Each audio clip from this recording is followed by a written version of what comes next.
Operation eagle claw. ये नाम अमेरिकी सैन्य इतिहास में सिर्फ एक नाकाम मिशन की कहानी नहीं है। नहीं, ये तो उस मोड़ की कहानी है, एक ऐसे मोड़ की जिसने आगे चलकर सब कुछ, बिल्कुल सब कुछ बदल कर रख दिया। और नहीं, ये किसी हॉलीवुड एक्शन फिल्म का कोई सीन नहीं था। और ना ही ये किसी राइटर की कल्पना थी। ये एक हकीकत थी। एक इतना खतरनाक मिशन जिसमें अमेरिका की सबसे एलीट, सबसे खास और उस वक्त की एकदम नई नवेली यूनिट डेल्टा फोर्स पहली बार दुनिया के सामने अपना दम दिखाने वाली थी। तो आखिर ये सब शुरू कहां से हुआ? चलिए वक्त में थोड़ा पीछे चलते हैं। साल था 1979 और जगह थी ईरान की राजधानी तेहरान, एक ऐसा शहर जहां एक अंतर्राष्ट्रीय संकट ने, आप समझिए, पूरी दुनिया की सांसें रोक रखी थीं। हुआ ये था कि ईरान की इस्लामिक क्रांति की उथल-पुथल के बीच पूरे 52 अमेरिकी राजनयिकों को तेहरान में मौजूद अमेरिकन एम्बेसी के अंदर ही बंधक बना लिया गया था। सोचिए 52 जिंदगियां जो हर गुजरते पल के साथ दांव पर लगी हुई थीं। महीनों तक बातचीत चली, कोशिशें हुई, लेकिन कोई भी नतीजा नहीं निकला। जब डिप्लोमेसी यानी कूटनीति के सारे रास्ते एक-एक करके बंद हो गए, तब अमेरिका ने एक बहुत ही साहसी और उतना ही जोखिम भरा फैसला लिया। फैसला था एक मिलिट्री रेस्क्यू ऑपरेशन का।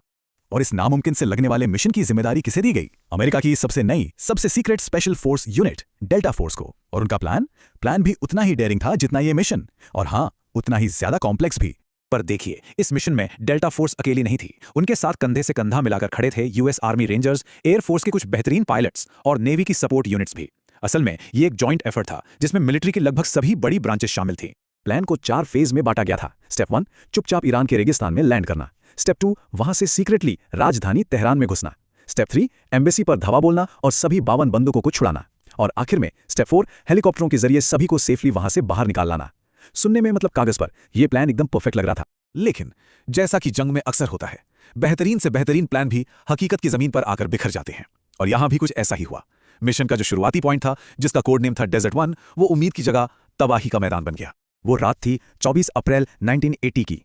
जैसे ही फोर्सेज डेजर्ट 1 पर उतरी, अचानक एक भयानक रेतीले तूफान ने उन्हें घेर लिया। ऐसा तूफान जिसकी किसी ने उम्मीद तक नहीं की थी। उड़ती रेत और खराब मौसम की वजह से एक के बाद एक कई हेलीकॉप्टरों के हाइड्रोलिक सिस्टम फेल हो गए। हालात ये हो गए कि मिशन को अंजाम देने के लिए जितने हेलीकॉप्टर चाहिए थे उतने बचे ही नहीं। और फिर भारी मन से मिशन को अबॉर्ट करने का, यानी रद्द करने का फैसला लेना पड़ा। लेकिन शायद किस्मत को कुछ और ही मंजूर था। ठीक जब वो लोग वापसी की तैयारी कर रहे थे, तो एक और भयानक हादसा हो गया। उस घने अंधेरे और उड़ती रेत के बीच एक हेलीकॉप्टर सीधा एक C-130 ट्रांसपोर्ट प्लेन से जा टकराया, जो कि फ्यूल से भरा हुआ था। और बस उस एक पल में एक नाकाम मिशन एक भयानक त्रासदी में बदल गया। इसके जो नतीजे हुए, वो सिर्फ उन सैनिकों के लिए नहीं, बल्कि पूरे अमेरिका के लिए बहुत ही विनाशकारी साबित हुए। उस जबरदस्त धमाके में 8 अमेरिकी सैनिकों की जान चली गई। वो लोग बंधकों को बचाने आए थे, लेकिन अफसोस अपनी ही जान गंवा बैठे। इस नाकामी ने दुनिया भर में अमेरिका की इमेज को एक बहुत बड़ा झटका दिया। यहां तक कि इसे प्रेसिडेंट जिमी कार्टर की राजनीतिक हार का एक बड़ा कारण भी माना जाता है। सीधी सी बात कहें तो ये पूरे देश के लिए एक बहुत बड़ी शर्मिंदगी का पल था। लेकिन कहते हैं ना, हर तबाही अपने पीछे कुछ सबक छोड़ जाती है। इसी नाकामी की राख से एक नई शुरुआत हुई। इस हादसे ने अमेरिकी सेना को उनकी सबसे बड़ी कमजोरी आईने की तरह दिखा दी, और वो थी सेना की अलग अलग शाखाओं के बीच कोऑर्डिनेशन, यानी तालमेल की भारी कमी। और इसी के बाद जन्म हुआ यूएस स्पेशल ऑपरेशंस कमांड का, जिसे हम एसओकॉम के नाम से जानते हैं। एक ऐसी यूनिफाइड कमांड जिसके तहत सेना की सभी स्पेशल यूनिट्स एक साथ एक टीम की तरह काम कर सकती थी, ताकि डेजर्ट 1 जैसी गलती फिर कभी कभी ना दोहराई जाए। तो सवाल ये उठता है कि इस विनाशकारी हार से आखिर सबक क्या मिला? क्योंकि ये कहानी सिर्फ एक मिशन के फेल होने की नहीं है। नहीं, ये कहानी है सीखने की, और पहले से कहीं ज्यादा मजबूत होकर वापस खड़े होने की। ऑपरेशन ईगल क्लॉ ने एक कड़वा लेकिन बहुत ही जरूरी सच सिखाया। देखिए, एक कहावत है कि असफलता ही युद्ध की सबसे बड़ी टीचर होती है, और ये एक ऐसा सबक था जिसे अमेरिकी सेना ने हमेशा हमेशा के लिए गांठ बांध लिया। और जानते हैं, डेजर्ट 1 की उस काली रात से मिले सबक का ही नतीजा है कि आज डेल्टा फोर्स को दुनिया की सबसे खतरनाक और कामयाब स्पेशल ऑपरेशंस यूनिट्स में से एक माना जाता है। मतलब उनकी पहली और सबसे बड़ी नाकामी ने ही उनके भविष्य की अनगिनत कामयाबियों की नींव रखी।